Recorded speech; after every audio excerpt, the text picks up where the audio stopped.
आज बाबा ने कहा, मीठे बच्चे, अपने कर्मों को कैसे सुधारना है।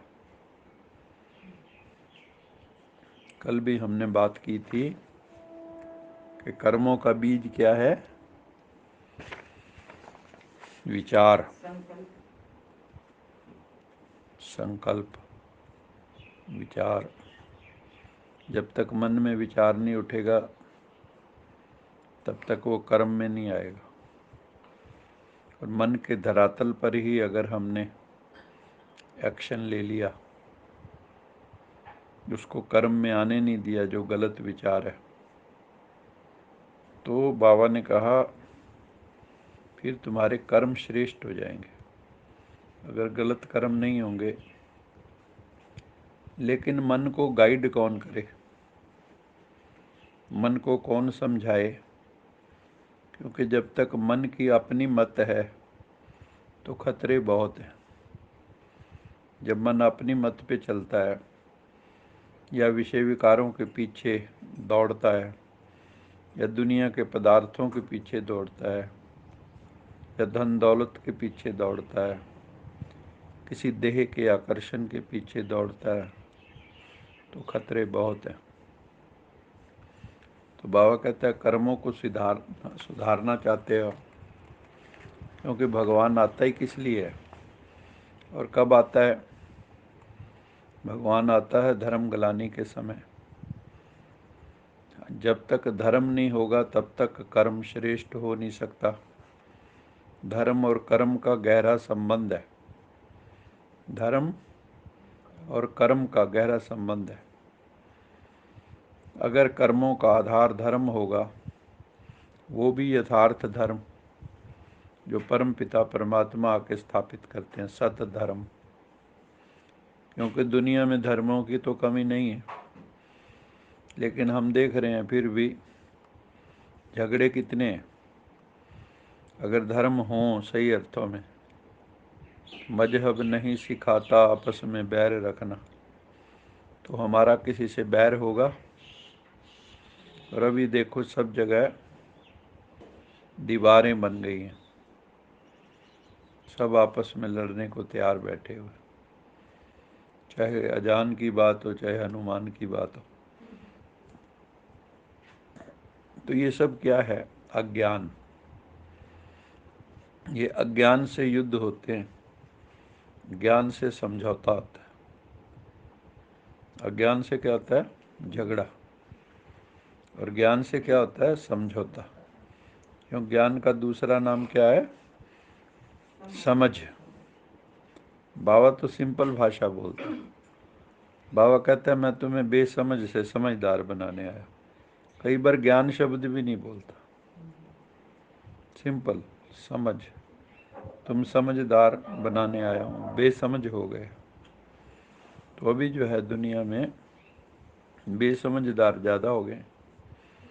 तो समझदार बनाने के लिए भगवान को आना पड़ता है। और जब कलयुग का अंत होता है तो धर्म गलानी पीक पे होती है। इस वक्त अगर आप देखोगे तो संसार में पूरा धर्म गलानी का टाइम है। लोग कर्म भ्रष्ट, चरित्र भ्रष्ट, धर्म भ्रष्ट सब बन गए। धर्म भ्रष्ट, कर्म भ्रष्ट, चरित्र भ्रष्ट, सब भ्रष्ट हो गए। और उसके लिए एक शब्द बोलते हैं सारे कि दुनिया में भ्रष्टाचार बहुत है। क्या हो गया? Corruption, pollution, mental pollution. सबसे ज़्यादा पॉल्यूशन कहाँ है? सारे पॉल्यूशंस का कारण क्या है? मन का पॉल्यूशन, मन का प्रदूषण।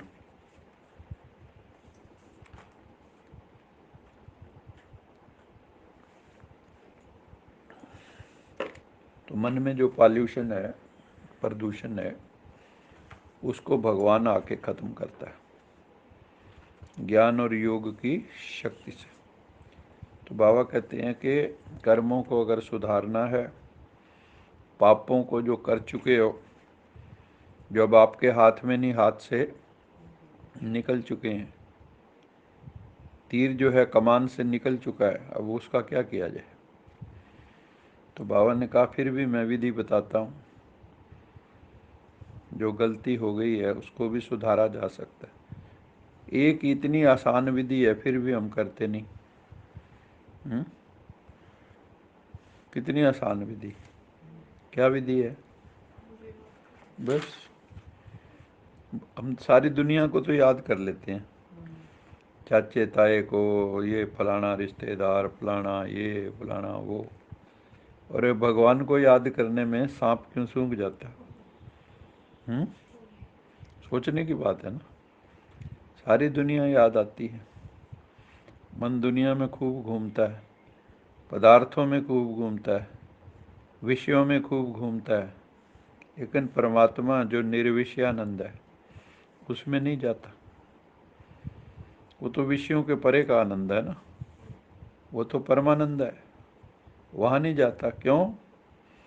क्योंकि यहाँ के इंद्रियों के सुखों का टेस्ट लग गया उसको, तो उसी से फारिग नहीं होता। फिर जब वो कोई कष्ट आता है बड़ा भारी, तूफान आता है जिंदगी में, तो फिर उसकी याद आती है। फिर वो जो विषय है ना उनसे अपना मन हटता है, तो उस परमात्मा की याद आती। फिर उस वक़्त भी असली नहीं होती, उस वक़्त भी याद कौन सी होती है? स्वार्थी। वो असली याद थोड़ा है। अगर आपने किसी को स्वार्थ के लिए याद किया, क्या सामने वाले को पता नहीं और भगवान को पता नहीं है क्या? एक होता है दिली याद, प्यार से याद, आपकी आंखों में आंसू आ जाएं, ऐसा प्रेमा भाव हो, है ना। भक्ति मार्ग में कहते हैं ऐसी प्रेमा भक्ति हो कि उसकी याद आए और आंखों में आंसू शुरू हो जाए, इतना प्रेम हो उसके लिए। लेकिन ऐसे कोई बड़े कोमल हृदय आत्माएं होती हैं, उन्हीं के आंसू आते, जो पत्थर जैसे लोग हो गए हैं, जिनकी आंखें सूख गई हैं, प्रेम आंखों में भी कहीं दिखाई नहीं देता। आजकल अगर आप देखो, इंसान इंसान से खींचा खींचा है, कहीं कोई प्रेम है? माँ बाप संतानों के बीच में देख लो, भाई बहनों के बीच में देख लो, ज़्यादातर सुनने में यही आएगा, ज़मीन जायदाद के झगड़े चल रहे हैं। पहले जो है बहनें हिस्सा नहीं मांगती थी, अब मांग रही हैं, और भाइयों को भी गुस्सा चढ़ता है फिर, तो आपने हिस्सा कैसे? और जो बहनें हैं उनके पति हैं, वो कहते लेके आओ हिस्सा। हमने देखे ये केस, करनाल में भी बतेरे देखे। तो कहने का तात्पर्य ये, दुनिया यथार्थ को, सत्य को समझती नहीं है, तो मूर्खतापूर्ण व्यवहार कर रही है। जिस चीज़ को वैल्यू देनी चाहिए उसको दे नहीं रही, और जिसको वैल्यू नहीं देनी चाहिए उसको दे रही है। तो क्या किया इसने? बैलगाड़ी में बैलों को पीछे कर दिया, गाड़ी को आगे कर दिया, कैसे चलेगी?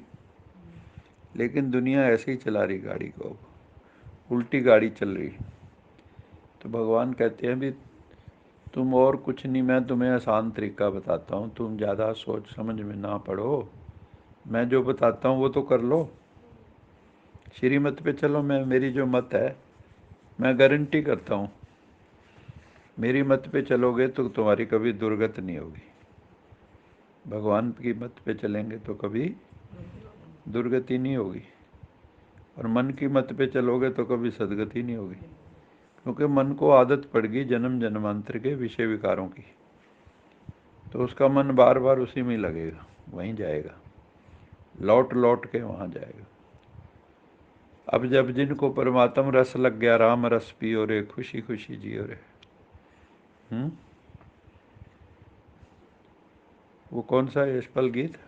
पिला दे ओ साकी राम नाम की मस्ती। अब राम नाम की मस्ती तो किसी विरले को चढ़ती है, ज़्यादातर दुनिया को तो दुनिया की मस्ती चढ़ी हुई है। कहते हैं ना इसको बड़ी मस्ती चढ़ रही, तो दुनियावी मस्ती चढ़ रही है सबको।